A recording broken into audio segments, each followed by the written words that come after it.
साल 2010 था जब अमित और पूजा की शादी हुई थी।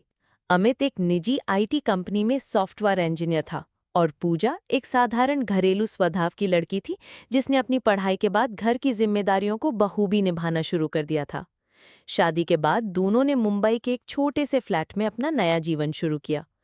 अमित का सपना था कि एक दिन उसका खुद का घर हो जहां पूजा बिना किसी टेंशन के अपनी पसंद की सजावट कर सके और उनका एक प्यारा सा बच्चा उस घर की रौनक बढ़ा दे। वहीं पूजा का सपना था कि वो अपने पति का हर कदम पर साथ दे और एक खुशहाल परिवार बनाए। शादी के शुरुआती दिन बेहद सादे थे, लेकिन उनमें सच्चाई और प्यार था। पूजा सुबह 6 बजे उठती, नाश्ता बनाती, अमित को तैयार करती और फिर दिन भर घर के कामों में व्यस्त रहती। वो जानती थी कि अमित के ऑफिस से लौटने के बाद उसे सुकून चाहिए, और अमित भी हर शाम घर लौटते समय पूजा के लिए कुछ न कुछ लाता। कभी गुलाब का फूल, कभी उसकी पसंद का समोसा। धीरे धीरे समय बीता। अमित को कंपनी में प्रमोशन मिला और सैलरी भी बढ़ने लगी। अब वो पहले से थोड़ा बेहतर जीवन जीने लगे थे। पूजा ने थोड़ी बहुत सिलाई और ब्यूटी पार्लर की ट्रेनिंग लेनी शुरू कर दी ताकि वो भी कुछ कर सके, कुछ योगदान दे सके। एक दिन अमित ने पूजा से कहा, पूजा, मैं सोच रहा हूं कि अब एक छोटा सा फ्लैट खरीद लें। ईएमआई भरनी पड़ेगी, लेकिन अपने घर का सपना भी तो है ना।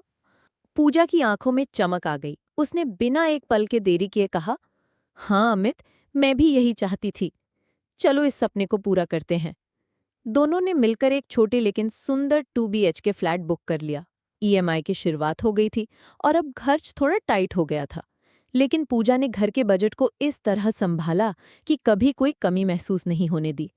उसने सब्जी में मसालों से ज्यादा प्यार डालना सीख लिया ताकि स्वाद कभी कम न हो। कुछ सालों बाद उनके घर एक नन्ही परी आई, उनकी बेटी अन्वी। अब जीवन में एक नई रौनक थी। अमित ऑफिस से आते ही सीधा अन्वी को गोद में उठाता और पूजा मुस्कुराती हुई दोनों को देखती रहती। वो एक ऐसा पल होता जिसमें दुनिया की सारी खुशियां समा जाती। हालांकि अब जिम्मेदारियां और बढ़ गई थीं। घर की ईएमआई, बच्ची की ज़रूरतें, स्कूल की फीस और पूजा की दिन भर की थकान। लेकिन उनके प्यार में कोई कमी नहीं आई। अमित ने कभी पूजा को सिर्फ एक हाउसवाइफ नहीं कहा। वो हमेशा गर्व से कहता, पूजा मेरे ऑफिस जाने के बाद जो काम करती है वो मेरी सैलरी से कहीं ज्यादा कीमती है। एक दिन ऑफिस से लौटते वक्त अमित को सड़क पर एक एक्सीडेंट दिखा। थोड़ी देर के लिए उसका मन विचलित हो गया। उस रात उसने पूजा से कहा, पूजा, अगर कभी मुझे कुछ हो गया तो? पूजा ने तुरंत उसकी बात काट दी। ऐसी बातें मत करो, हम एक दूसरे का सहारा हैं और जब तक हम साथ हैं सब ठीक रहेगा। अमित चुप हो गया, लेकिन उस दिन के बाद उसने और ज्यादा सेविंग्स करनी शुरू कर दी, इंश्योरेंस करवाया और पूजा को भी बैंकिंग की बेसिक जानकारी दी। उसे अब समझ आ गया था कि परिवार सिर्फ आज से नहीं, आने वाले कल से भी जुड़ा होता है। समय के साथ अन्वी बड़ी हो रही थी। पूजा अब उसकी पढ़ाई में मदद करती, उसे संस्कार सिखाती और हर रविवार को परिवार के लिए कुछ खास बनाती। कभी आलू के पराठे तो कभी हलवा। एक दिन अन्वी ने स्कूल में मेरी प्रेरणा विषय पर भाषण देना था। उसने अपनी माँ को चुना।